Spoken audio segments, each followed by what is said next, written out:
Je vous emmène aujourd'hui parcourir l'exposition Walter Sicker, peindre et transgresser, qui se tient au musée du Petit Palais à Paris jusqu'au 29 janvier 2023. Alors, vous n'avez sûrement jamais entendu parler de cet artiste dont peu de tableaux font partie des collections muséales françaises. Sauf peut-être si vous êtes amateur des histoires de Jack l'Éventreur. En effet, l'écrivain Patricia Cornwell a publié un livre Jack l'Éventreur, Affaires classées, portrait d'un tueur en 2002, dans lequel elle dévoile l'identité du meurtrier comme étant le peintre impressionniste Walter Sicker. En observant les toiles de cet impressionniste, disciple de James Whistler, ami d'Edgar Degas et d'Oscar Wilde, l'américaine y décèle une névrose meurtrière. Patricia Cornwell affirme avoir dépensé 7 millions de dollars pour tenter de rassembler des preuves contre lui.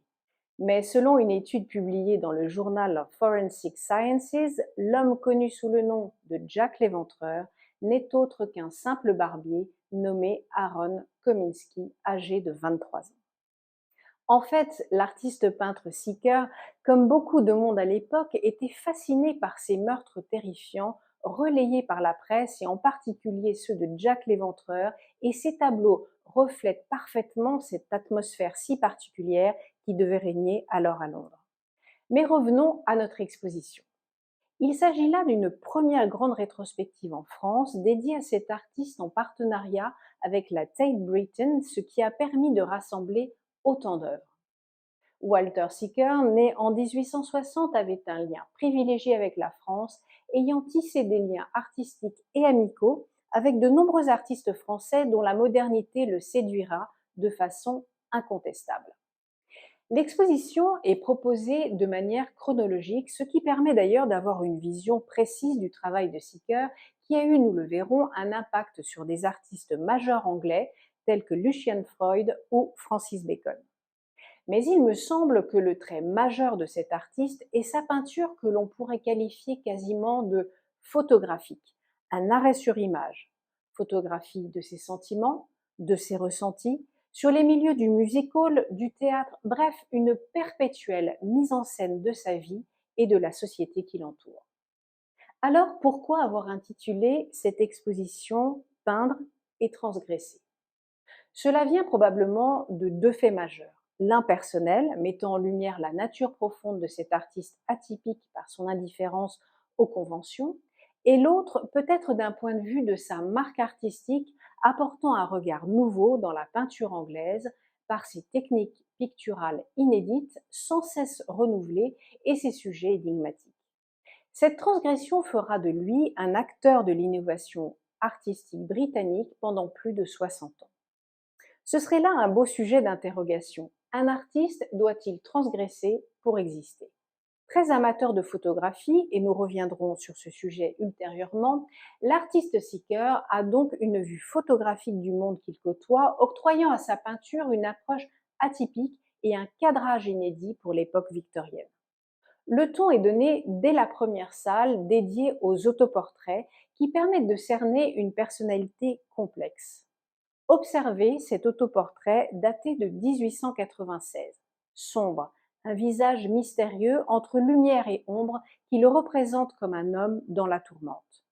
À cette époque, en effet, il peine à vivre de son œuvre et à vendre ses portraits, mêlés à une période intime tourmentée qui se conclut par un divorce en 1899. Il faut tout de même resituer le contexte artistique anglais de l'époque, dominé par un art académique, plutôt rigide et peu conciliant. Très provocateur, Walter Sicker peint des sujets qu'aucun artiste britannique n'oserait aborder.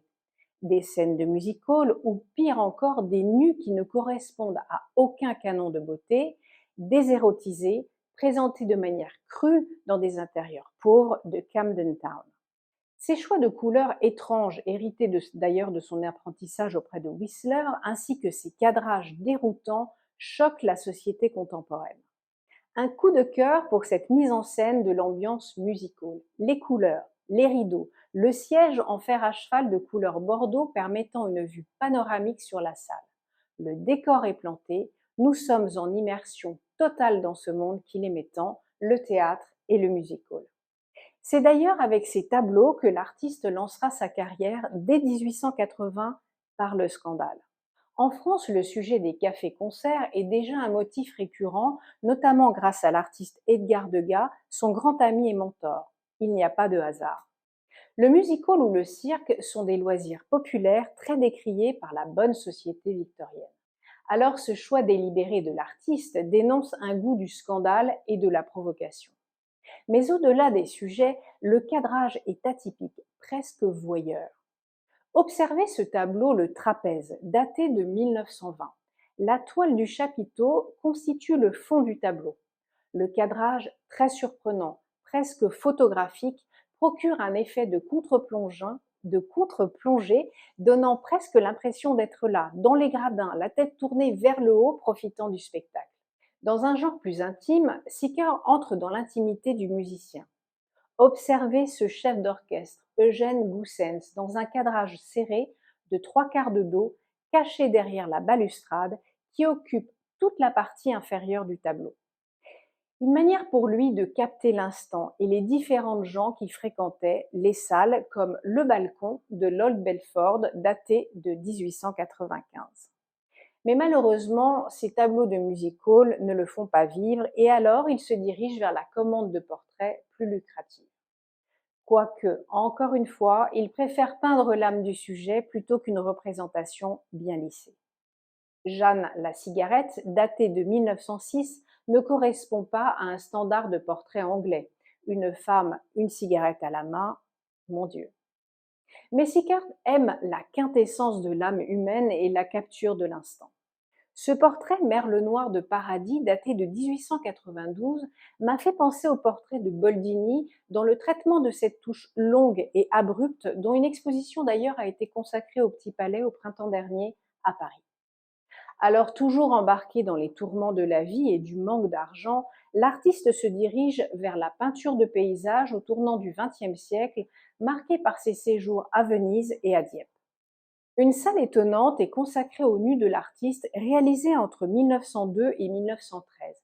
Ces nus prennent le contre-pied de ceux que l'on peut voir à Londres à la fin de l'époque victorienne, qui conservent encore le prétexte des sujets mythologiques, allégoriques ou littéraires. En France, en revanche, une rupture a déjà eu lieu dès le milieu du XIXe siècle avec Courbet, Manet ou encore Degas et Bonnard, qui ont une influence considérable sur la modernité en marche de Sicker. Ces modèles ordinaires, ces nus, sont peints dans des poses naturelles. Les cadrages sont atypiques, voyeuristes et distordent parfois les corps mis en scène dans le décor intime de chambres populaires, soigneusement sélectionnés par le peintre. Leur éclairage et l'évocation de la misère sociale contemporaine attirent l'artiste et offrent une vision crue. Sicker a exercé une influence durable sur l'art figuratif anglais, comme je vous le rappelais au début de cette vidéo. Alors on ne peut s'empêcher de faire quelques rapprochements entre ces nus et ceux de Lucian Freud, comme ce tableau exposé Portrait nu daté de 1972. Même pose atypique, même distorsion des corps, un cadrage et un point de vue étrange.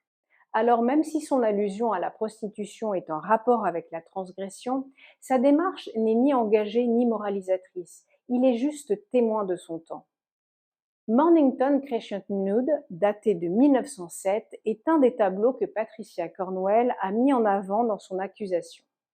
Posé sur le bas des jambes du modèle, un drap blanc donne l'illusion que ces dernières sont amputées au niveau des genoux.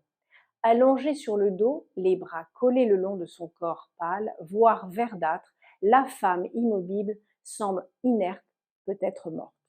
Sans compter le tracé à la base du cou, qui pourrait être un collier ou la marque de Jack l'Éventreur. Plus sérieusement, ce tableau est significatif de ces nombreux tableaux qu'il a peints dans le quartier de Camden Town. Comme je vous le disais, il déplace alors ses ateliers dans des chambres meublées qui fournissent un cadre naturel. L'éclairage est particulier, mené par un contre-jour, rendant le corps comme auréolé par les reflets pâles des draps. Les mises en scène qu'il crée dans son atelier, notamment au cours des années 1910, s'inspirent du théâtre intimiste anglais de l'époque. Sicker s'inscrit tout de même dans une tradition anglaise bien établie de la scène de genre, mettant en lumière l'intimité quotidienne. Ce tableau, daté de 1914, intitulé Ennui, apporte encore un cadrage particulier au service du sujet. L'incompréhension du couple, l'éloignement sentimental dans ces petits intérieurs bourgeois de l'époque. Observez l'épouse qui ne laisse paraître qu'une ligne de fuite tracée par son dos, se réfugiant ailleurs pour ne surtout ne pas confronter son époux, l'air lointain. Le couple n'est plus. Notons également quelques autres tableaux intéressants sur l'univers du jeu où l'artiste apporte non pas un regard inquisiteur, mais plein de compassion pour cette addiction dont les victimes en sortent dépressives. Observez le désespoir de cet homme, perceptible, transpirant au travers de ce tableau intitulé Le système, le visage caché, écrasé par le jeu, mise en scène plantée par cette table de jeu qui occupe la majeure partie du tableau. Alors j'ai évoqué tout au long de mon analyse son approche photographique. Il faut savoir qu'il utilise également très tôt les photographies. Il utilise d'abord une chambre claire universelle, un dispositif optique qui l'aide à dessiner sur une feuille le sujet observé. Il transpose la photographie sur la toile grâce à une technique de quadrillage qu'il utilise également pour transposer des dessins ou plus tard des illustrations anciennes qui servent de point de départ à ces tableaux. Il utilise aussi à plusieurs reprises ce que l'on appelle une lanterne de projection pour projeter sur la toile une photographie sous la forme d'une plaque de verre. Ce procédé lui permet de peindre directement sur la toile sans avoir d'ailleurs à reporter une image par le biais d'une mise au carreau préalable. Et d'ailleurs, Sicker revendique pleinement l'utilisation de la photographie à la place du dessin préparatoire à partir du milieu des années 20. Il encourage d'ailleurs les jeunes artistes dans cette voie en enseignant à la Royal Academy dont il devient membre à part entière en 1934. Bien qu'il soit alors pleinement reconnu en tant qu'artiste, Sicker fait face à une critique violente à l'égard des tableaux réalisés selon ce procédé de transposition avant que celui-ci ne soit banalisé par les artistes des générations suivantes. Alors on retiendra évidemment Andy Warhol, Gerhard Richter ou encore plus récemment David Hockney qui lui a tiré ce procédé du numérite en voyant un bouquet de fleurs fraîches chaque matin à ses amis. Pour cela, je vous invite à revoir la vidéo consacrée à l'exposition Matisse-Hockney, un paradis retrouvé, qui s'est tenue l'été dernier à Nice dans le cadre de la Biennale des Arts de Nice. Du théâtre au cinéma, il n'y a qu'un pas. Il peint ce tableau Jack and Jill à partir d'une image publicitaire pour le film Guerre au crime de William Keighley. Nous retrouvons toujours ce cadrage très précis au profit du sujet qui évoque le noir et blanc du cinéma. Je vais m'arrêter là et j'espère avoir suscité votre envie d'aller voir cette exposition. Un dernier hommage rendu à la mémoire de Delphine Lévy, prématurément disparue à l'origine de Paris Musée, spécialiste française de Walter Sicker. J'ai personnellement beaucoup aimé cette exposition, vous l'aurez compris, extrêmement bien mise en scène. Alors, allez au musée, déambulez au travers des salles et revenez sur les tableaux qui vous ont plu. Et encore une fois, vous êtes au Petit Palais. Un petit tour dans les collections permanentes s'impose, un petit tour au café du musée clôturera votre visite avec enchantement. À bientôt sur expertisé.com pour d'autres visites de musées et d'expositions.